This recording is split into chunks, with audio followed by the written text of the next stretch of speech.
How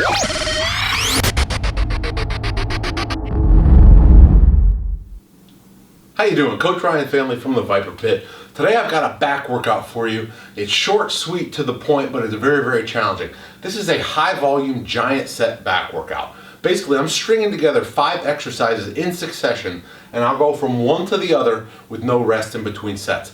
This is going to help me improve my work tolerance, boost my metabolism, and create some hypertrophy. Now, I don't do these all the time, but I already had a heavier back day earlier in the week, so this is a lighter, more volumized based back day. It's often good to change up your parameters a little bit so you're taxing different muscle fibers and different energy systems. Now, how do you incorporate this in your training?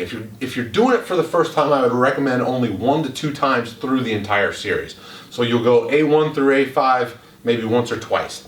Then you can add on a round each week as you go through the program. So in week 1, you might do 2 rounds of each exercise. In week 2, you might do 3 rounds, to the point where 4 to 6 weeks later, you might be going 5 or 6 rounds through the giant set. This builds tremendous work capacity. If you actually add up how much volume you're doing when you're doing this kind of training, it adds up quite a bit. So you can progress this fairly rapidly. Again, no rest between exercises, and then maybe 3 to 5 minutes rest after you get through the circuit before going through the next round. Hope you enjoy this workout. Let's dig right in. So to kick off our giant set, I've got a mid-pronated grip lat pull down.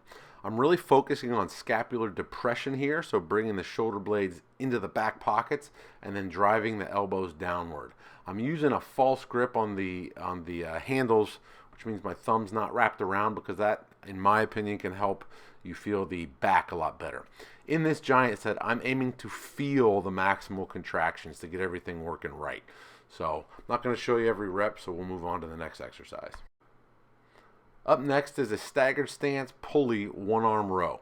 I'm doing 12 to 15 reps each and then moving directly into the next exercise. So I did this right after the lat pull down, hitting this, then moving right to the next one.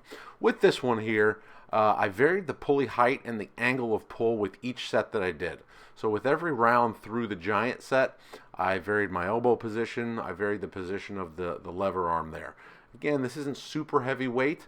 I'm just aiming to feel my shoulder blade retract, feel that lat turn on, and to tuck my shoulders and my back pockets down and back.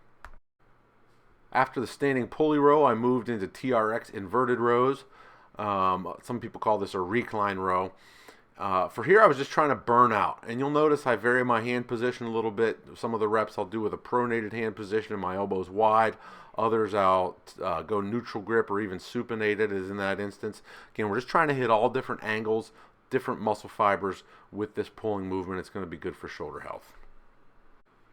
Now, I hope you get a kick out of this exercise, because my shoulder range of motion is terrible here. I struggle to get in that closed pack position, but all I'm trying to do here is work on the posterior shoulders, the rotator cuff in this position. This is my most challenged position.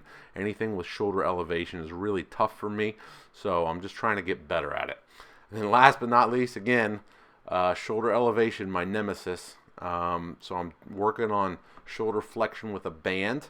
You'll notice my pain face is prominent, and I'm arching the hell out of my lower back to try to get that range of motion, because I'm missing it in my shoulders. But again, this at the end of the day helps me feel good. Even though I got the pain face while I'm doing it, my patterning is better than when I don't do it.